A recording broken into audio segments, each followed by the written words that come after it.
Ya, shalom. Selamat pagi tentunya Bapak Ibu sekalian. Luar biasa ya, anak-anak kita dengan kondisi ya ngantuk ya. Karena tadi ada yang berangkat itu dengan kondisi setengah tiang ya. Ada yang 2 watt, ada yang 5 watt ya. Kalau puji Tuhan mereka bisa memuji Tuhan dengan baik dan tentunya menjadi berkat buat kita semua. Dan hari ini kita kembali belajar tentang terusan atau lanjutan daripada tema bulan ini ya, 2 bulan ini sebetulnya. Dan hari ini adalah kasih yang menebus ya. Ada kasih yang memanggil ya, ada kasih yang menobatkan kemarin ya. Kita sekarang bicara tentang kasih yang menebus. Saya kira kalau bicara penebusan secara umum ya, kita sebagai orang Kristen sudah betul-betul memahami gitu ya. Kalau masih belum paham ya kayaknya perlu katekisasi ulang gitu ya. Bukan baptisan ulang ya, tapi katekisasi ulang. Mungkin pas katekisasi ngantuk orang rumoke Pak Pendetanya menyampaikan tentang penebusan. Jadi saya kira penebusan saya yakin sudah tidak lagi menjadi barang yang aneh gitu ya. Kita mengerti kita berdosa, kita mengerti kita harus ditebus, kita mengerti penebusan itu harus melalui darah Kristus karena upah dosa ialah maut ya. Saya kira itu sudah paham semua. Tapi satu ayat yang Paulus itu jadikan sebuah analogi tentang penebusan ini menarik dan kita akan belajar dari itu, yaitu 1 Korintus 6 ayat yang ke-20. Bisa dibuka Bapak Ibu sekalian, 1 Korintus 6 ayat yang ke-20. Ini bukan kata-katanya Tuhan Yesus, tetapi ini kata-kata Paulus. Dan sekali lagi ini menganalogikan tentang penebusan supaya kita jauh lebih mengerti gitu ya. 1 Korintus 6 ayat 20 berkata demikian, sebab kamu telah dibeli dan harganya telah lunas dibayar. Karena itu muliakanlah Allah dengan tubuhmu. Ya. Hari ini kita mau bahas ayat ini aja ya. Jadi dikatakan bahwa kamu telah dibeli dan harganya telah lunas dibayar. Karena itu muliakanlah Allah dengan tubuhmu. Ini sekali lagi Tuhan Yesus tidak pernah bilang atau tidak pernah sampaikan masalah jual beli. Di sini kan engkau sudah dibeli, harganya sudah lunas gitu. Jadi kayak jual beli gitu ya. Tapi sebetulnya ini satu analogi sederhana dari Paulus supaya kita lebih memahami tentang penebusan gitu ya. Nah, ada 3 poin yang kita bisa pelajari dari ayat ini. Yang pertama adalah dikatakan di sini sebab kamu telah dibeli. Kalau kita bicara dibeli berarti apa yang kita beli itu pastinya berharga. Pasti dong. Kalau nggak berharga namanya nemu, betul ya? Ya biasanya kan nemu nih di motore, berarti motor berharga itu. Nemu di Basapah ya, itu nemu itu kita nggak perlu beli, udah dapat, itu namanya kurang berharga ya. Kenapa? Karena itu nemu namanya ya. Nemu namanya. Tapi kalau bicara tentang kita membeli pasti ada harga. Masalah harganya tinggi atau rendah itu urusan nanti, tapi bicara dibeli, bicara berharga. Gitu ya. Coba kita lihat Yesaya 43 ayat yang ke-4. Ya, jadi kalau Tuhan mau membeli kita, gitu ya. Tuhan mau bayar harga untuk mendapatkan kita, maka ini bicara tentang kita ini berharga. Ya, kalau Tuhan bilang aku nemu Pak Eko di pinggir jalan, itu berarti maaf ya Pak Eko kurang berharga ya. Dibuat ketemu. Nah, tapi Tuhan membeli, ya berarti kita ini berharga. Makanya di Yesaya 43 ayat 4 dikatakan oleh karena engkau berharga. Tuhan bilang karena engkau zina, zina seperti saya lupa anaknya zina ya. Ya, aduh saya lupa ya. Kita ini berharga semua di mata Tuhan, gitu ya. Walaupun kita merasa tidak berharga atau mungkin orang lain tidak menghargai kita, Tapi buat Tuhan dikatakan karena engkau berharga di mataku. Sesuatu berharga karena apa? Dunia ini pola-wali zamannya. Kalau zaman dulu sesuatu yang berharga itu kalau bicara fungsi, setuju ya?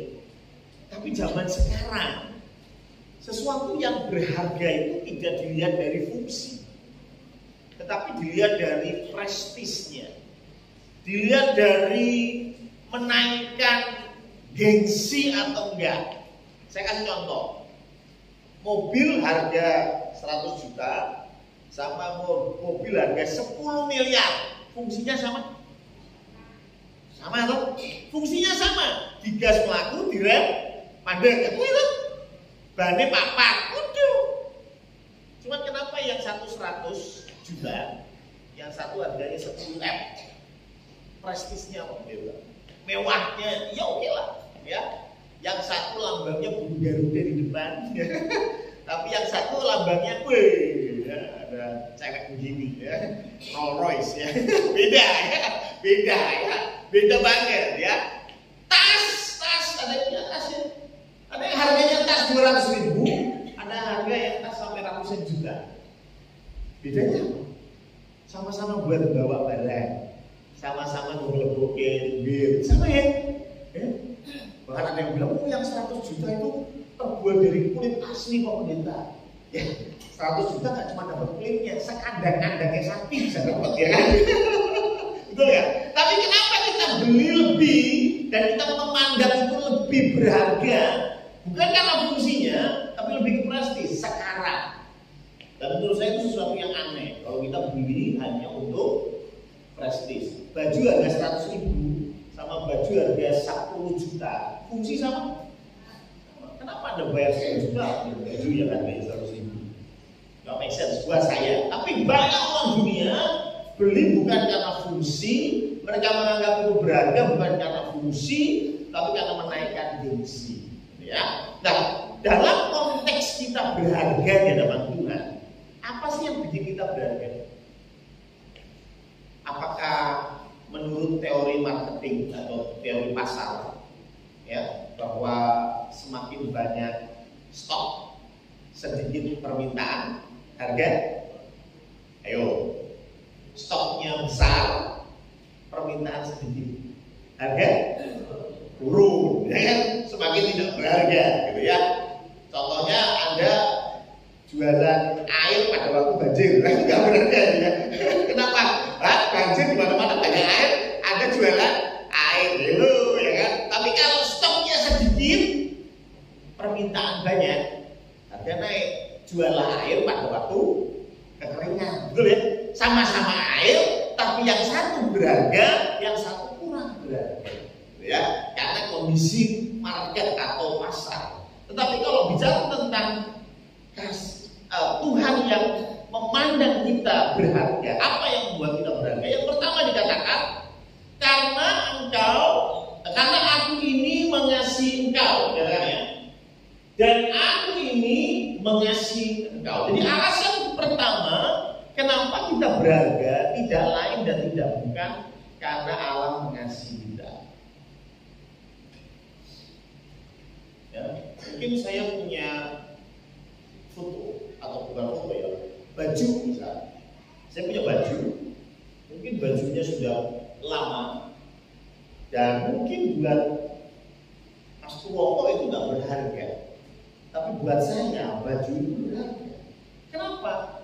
Karena baju ini pemberian ibu saya.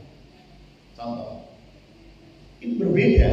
Mas Purwoko memandangnya ya, wih baju yo lumayan lah, cuma ya belum gitu ya. Tapi buat saya itu sesuatu yang berharga, ya. Dulu zaman saya kecil ada yang namanya komik Donald Bebek. Dan salah satunya adalah ada namanya Paman Gober. Pernah ya tahu ya? Paman Gober itu punya uang banyak sekali sampai punya apa itu ya? Gudang uang gitu. Wah, sampai dia berenang di uang gitu ya. Tapi yang menarik ada satu keping. Satu keping yang dia amat sangat jaga. Namanya keping apa? Keping keberuntungan.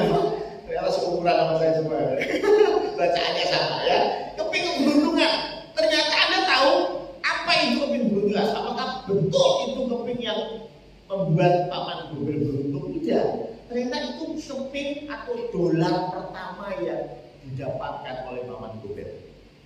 Makanya dia anggap itu sangat berharga. Ini yang pertama dia dapatkan. Paham ya? Jadi kenapa paman Gobel bisa memandang keping ini sebagai keping yang paling berharga? Karena dia mengasihinya. Kenapa saya memandang bahwa baju yang mungkin buat Mas Wo biasa itu adalah sesuatu yang tak ternilai harganya? Karena saya mengasihi. Kesimpulannya apa? Kasih bisa menaikkan harga sesuatu. Amin. Ya. Kenapa Bapak dan Ibu Anton tidak mau menukarkan Feli dengan mungkin 10 anak yang jauh lebih pintar, jauh lebih nurut, gitu ya? Jauh gitu loh. Ya, lebih pintar loh ya. 10 lagi ya, nurut semua gitu. Feli kan kadang nurut banget, ya. Kadang nurut banget. Ya kan itu luar biasa, ya kan? Tapi ditukar dengan 10 anak yang nurut semua, nggak mau. Pertanyaannya kenapa? Karena satu komponen tadi, kasih. Ya, kasih. Ketika kita mau menukarkan sesuatu barang dengan barang yang lain, berarti kau sudah tidak punya kasih. Benar?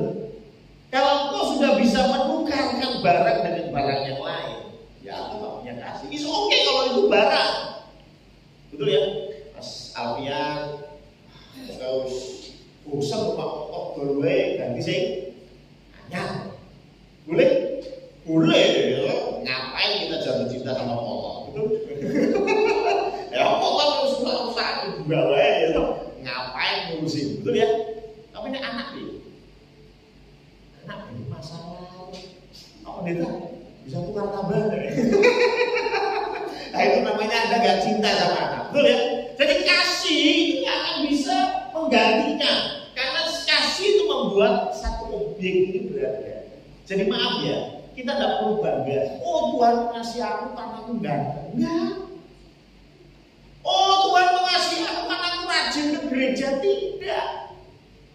Oh Tuhan mengasihi aku karena aku selalu berjalan seturut dengan firman Tuhan. Sorry ya. Tidak. Alasan pertama kenapa Tuhan mengasihi kita, karena Tuhan kasih kita. Itulah mengapa kita jadi berharga di matanya.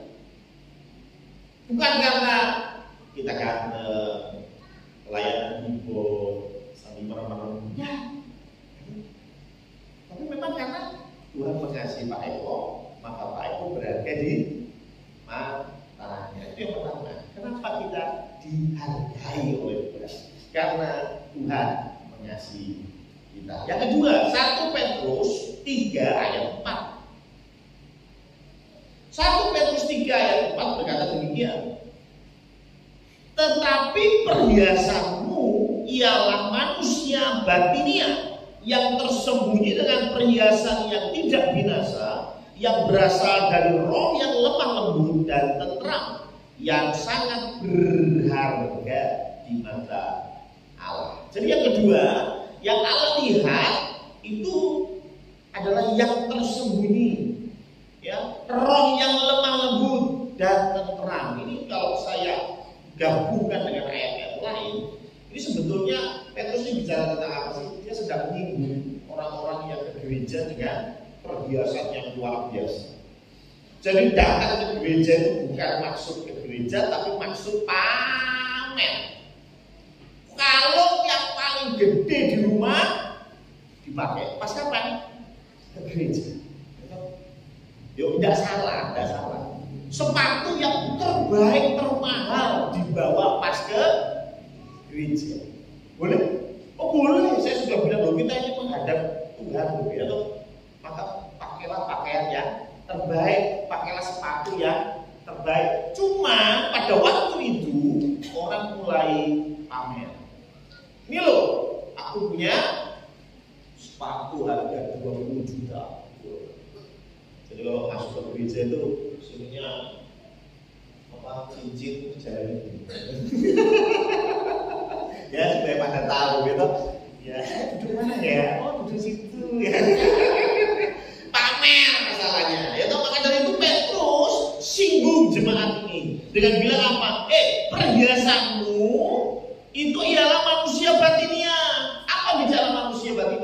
yang berharga di mata Tuhan itu yang nggak kelihatan, yaitu hati.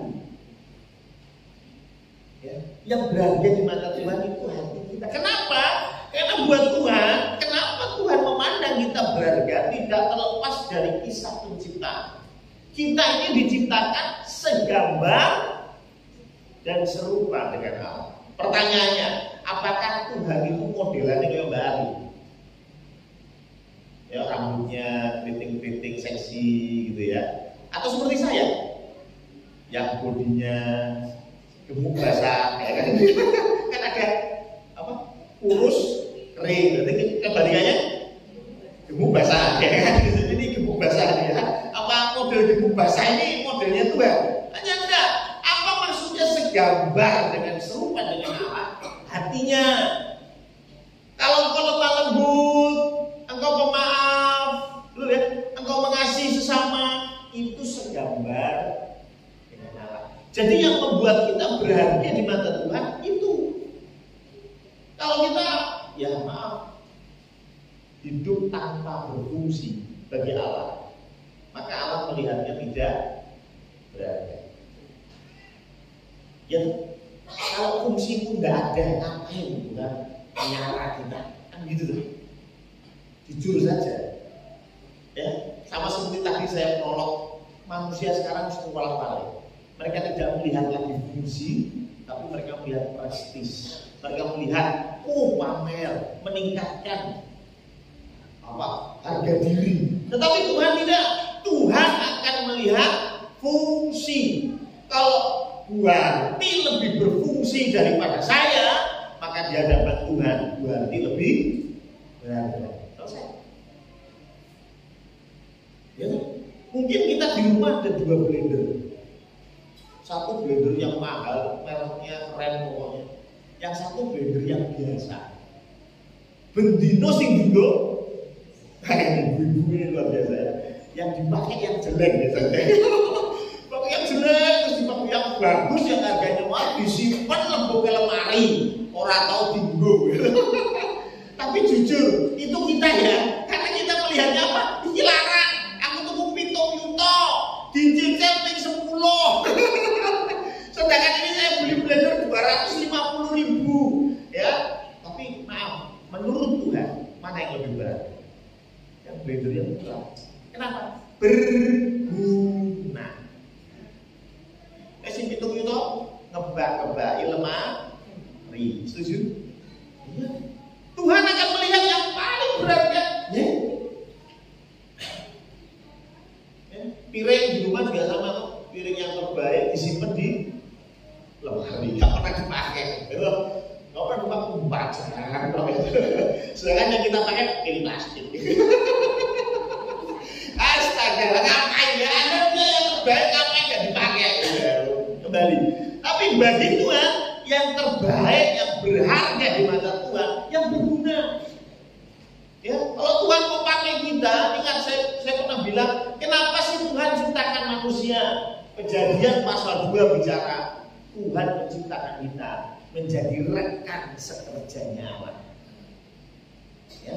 Adam ditaruh di Taman Eden untuk mengelola taman. Artinya apa? Jadi ngesuk. Ya, Tuhan itu ngesuk berarti ya, nggak cuma dengar ya. Tuhan itu ngesuk. Betul? Pakai tugas kelola taman. Dengan ini rekan sekerja. Ya pertanyaannya,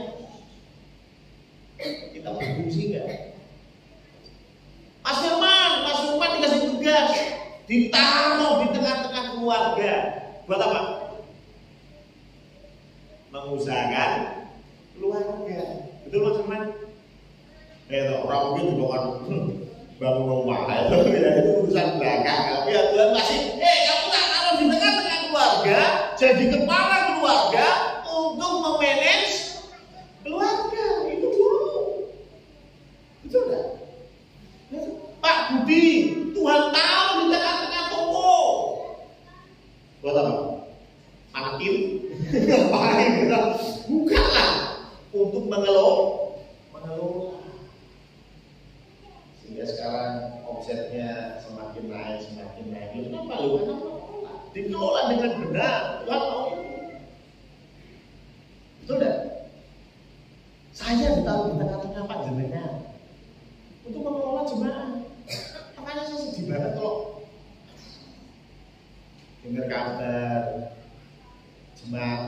jatuh lagi dalam dosa.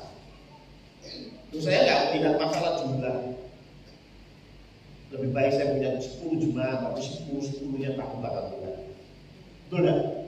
Daripada punya 1000, tapi 990 isinya muslimku, pusing gitu. Males ngurusinnya. Ya suami istri ribut, ya anak sama orang tua ribut, ya sudah urus saya. Ya kan? Bener kan? Lo setuju kan? Setuju. Makanya saya tuh begitu sedih kalau saya dengar ada jatuh di dalam dosa, jatuh di dalam masalah, sedih saya. Dan saya melihat majelis pun sama. Kalau kita sedang bahas gitu,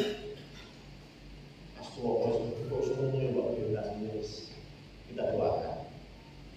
Sedih, kenapa? Kita merasa ini tugas kita, mengelola, mendidik, membawa kalian lebih baik dalam pengenalan akan Kristus. Jadi kalau ada satu yang gagal, berarti nangis-nangis. Pak Manu nangis-nangis, tahu nggak? Kalian yang berbuat dosa, ke gereja kayak nggak pernah ada salahnya. Tanya nih, loh kami ini kan sering kumpul untuk membahas kalian. Loh bukan ngelek-ngeleki, tetapi kita cari caranya gimana supaya kalian bisa terlepas dari masalah. Ya. Pernah lihat itu yang TikTok ya, berubah diangkat dari buat lari temurun lagi. Ini persis gitu. Saya kali ya. Gitu. Wis ditoto sampai kadang-kadang saya tanya ke Berarti, aku gini kok kurang keras gitu ya. Tapi tadi ya wis santos gitu ya. Kita wis sudah karu-karuan tapi yo ono ya. Jujur, kami merasa kami gagal. Kenapa? Kami tahu kami ditempatkan di sini. Amin. Ya coba perhatikan, Anda itu ditempatkan Tuhan di mana? Nah, sudah benar belum? Sudah baik belum apa yang Tuhan berikan tugas kepada Anda? Juga kan Tuhan pernah bilang kalau untuk bekerjalah seperti untuk Tuhan. Artinya apa? Ketika kita ditaruh kayak Pak Joko, ditaruh di tengah-tengah sekolah, ya tugasnya Pak Joko di situ. Tuhan mau jadi rekan, Pak Joko jadi rekan kerjanya Tuhan untuk bekerja di sekolah. Pertanyaannya ngajari bener orang. Aduh, mau tidak susah mau tidak. Kenapa? Nah sekarang kalau murid tidak bisa kerjakan. Zaman saya dulu waktu dengan jadi murid saya, tak tempeling besok langsung pinter. Ya kan? Nah, dulu kan begitu ya Pak Joko ya. Ya, basa Jawane 5, bahasa Jawanya 5 apa? Samuel. Keringat, limo itu. Tampele, Pak, besok langsung bisa. 5 Pak, bagus. Ya, simpel ya. Nah, sekarang kalau pendeta aduh susah ya. Kalau murid dimarahin, muridnya yang memviralkan. Wah, ya toh. Karena dikit-dikit kena undang-undang. Ya, tapi intinya apa yang Tuhan berikan kepada kita, ayo kita berfungsi di dalamnya. Kenapa? Semakin Anda berfungsi, semakin Anda berani. Makanya Tuhan bilang kalau engkau setia pada perkara yang kecil, Tuhan akan beri perkara yang besar. Karena buat Tuhan, wah ini berharga nih, tambahin lagi berkatnya. Berharga nih, tambahin lagi berkatnya. Setuju? Jadi kita ini dikatakan telah dibeli, berarti kita berharga. Berharga karena apa? 1, karena kita dikasih Tuhan. 2, karena kita berfungsi. Cek diri kita masing-masing. You berfungsi gak? Sebagai istri, Anda berfungsi gak? Sebagai suami, Anda berfungsi gak? Sebagai anak-anak, Anda berfungsi atau tidak? Jangan dikira anak punya tugas. Ada. Apa itu? Menghormati orang tua, tunduk dan taat kepada orang tua. Begitu dia Felicia. Ya, terus. Ya toh, itu tugasnya anak. Ya, ada tugasnya juga. Yang kedua sekarang, tadi kan poin 1.1, satu juga, sekarang juga, ya toh? Dikatakan sebab kamu telah dibeli dan harganya telah lunas dibayar. Jadi kata kedua adalah lunas. Apa maksudnya lunas? Lunas itu maksudnya tidak lagi terikat. Siapa di sini yang nyicil motor? Orang aku toh. Ya, siapa yang kredit motor di sini ayo. Saya mau tanya, kalau kredit motor apakah kita sudah tidak lagi terikat? Masih, gitu. DP 1 juta Pak Pendeta, terus satu bulannya 750, gitu. Berarti kan tiap bulan masih terikat toh? Kira-kira nih, kira-kira. Orang bayar ye. Loh, berarti masih terikat. Setuju ya? Tapi firman Tuhan bilang apa? Engkau sudah dibayar dan lunas dibayar. Gak cuma dibayar toh, lunas. Jadi bicara lunas, bicara tidak lagi terikat. BPKB diserah. Orang yang sekolah, ya kan? Haleluya ya. Jadi kita ini sudah dibeli karena kita berharga dan belinya nggak nyicil. Nah belinya nyicil kita masih terikat. Tapi karena ini lunas, maka kita tidak lagi terikat. Loh, itu terikat apa? Coba kita lihat Roma 7 ayat 14. Roma 7 ayatnya ke-14. Sebab kita tahu bahwa hukum Taurat adalah rohani, tetapi aku bersifat daging, terjual di bawah kuasa dosa. Jadi kita terikat dengan kuasa dosa. Gak cuma dosa, tapi kuasa dosa. Kuasa itu bicara tentang power, tenaga. Ya.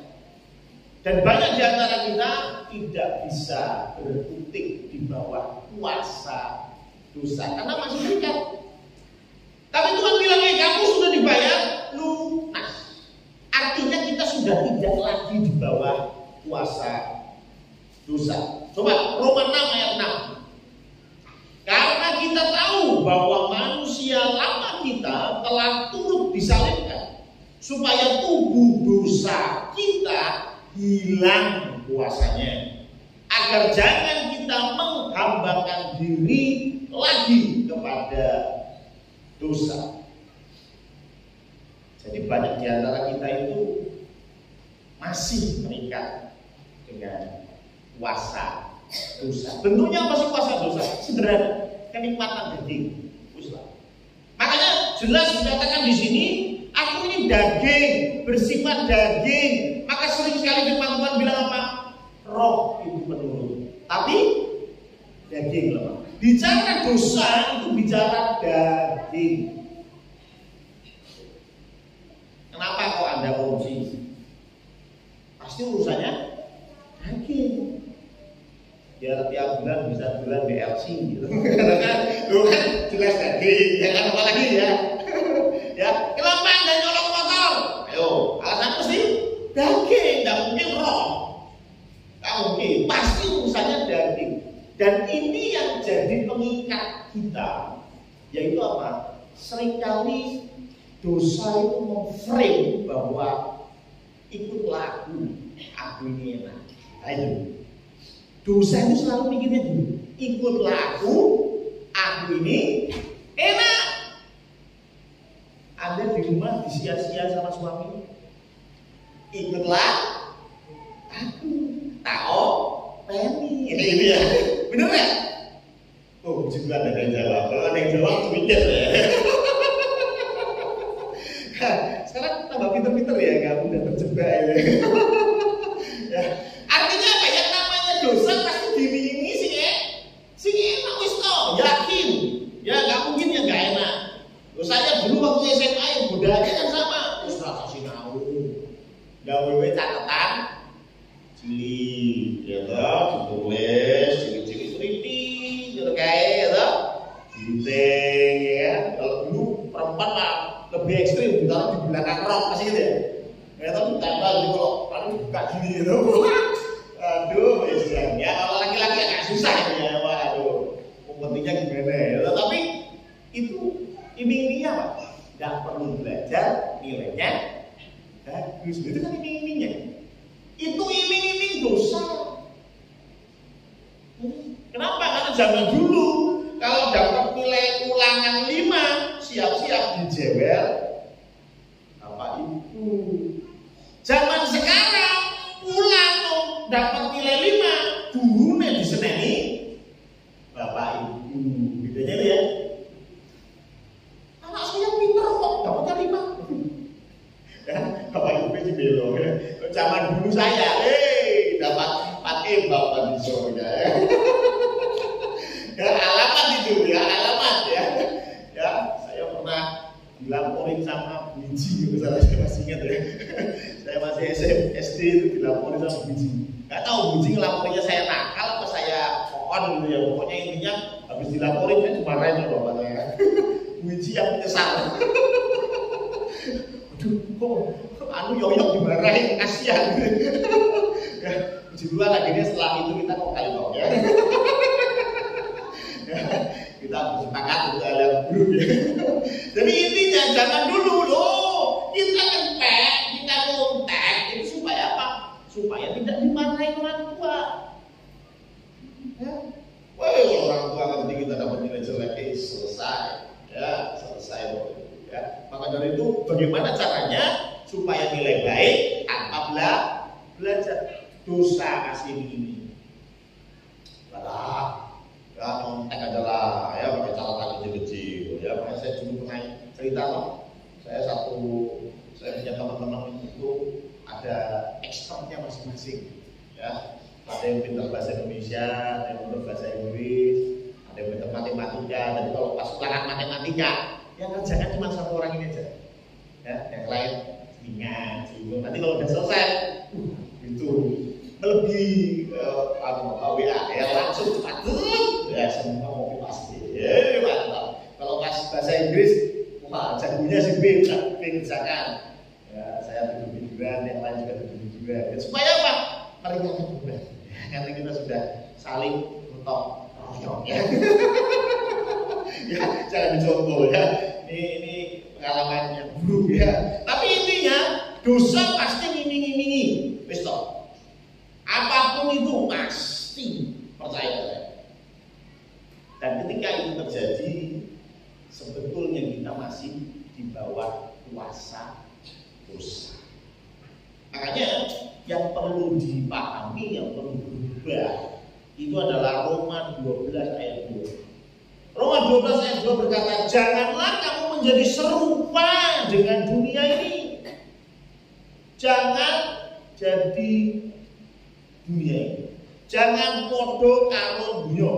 Tetapi berubahlah oleh pembaharuan budimu. Kalau kita berubah, kita mengerti bahwa ya memang enak, tapi enaknya cuma sebentar. Korupsi memang enak, tapi setelah itu dipakai KPK. Ini harus berubah mindset. Nyontek memang enak, tapi marake bodoh gitu.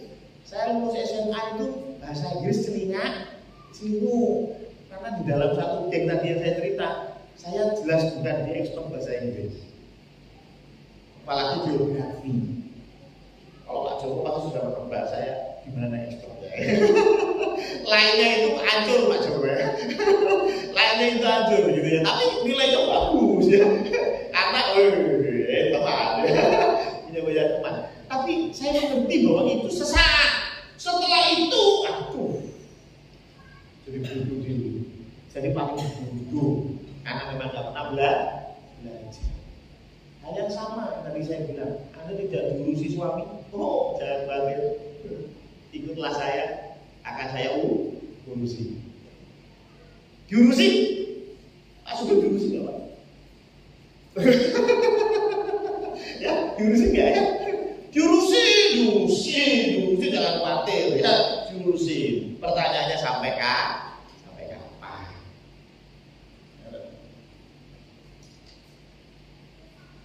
Sekali lagi, kalau kita masih jatuh dalam iming-iming dosa, berarti sebetulnya cara pikir kita belum berubah. Tuhan bilang kamu harus berubah oleh pembaharuan budimu, sehingga kamu dapat membedakan mana kehendak Allah, apa yang baik, yang berkenan kepada Allah, dan yang sempurna. Ya, yang masih tergoda dengan kuasa dosa. Jangan-jangan Tuhan bayarin kecil gitu. Karena kita masih terikat. Tapi firman Tuhan bilang Tuhan tidak kenal cicilan. Ya, Tuhan itu lunas. Harusnya kita tidak lagi jatuh dalam kuasa dosa. Yang ketiga, yang terakhir, dikatakan dibeli. Yang kedua, lunas dibayar. Yang ketiga, karena itu, ini saya kembali 1 Korintus 6 ayat 20. Karena itu muliakanlah Allah dengan tubuhmu. Menarik, kenapa muliakanlah Allah dan spesifik Paulus bilang tubuhmu?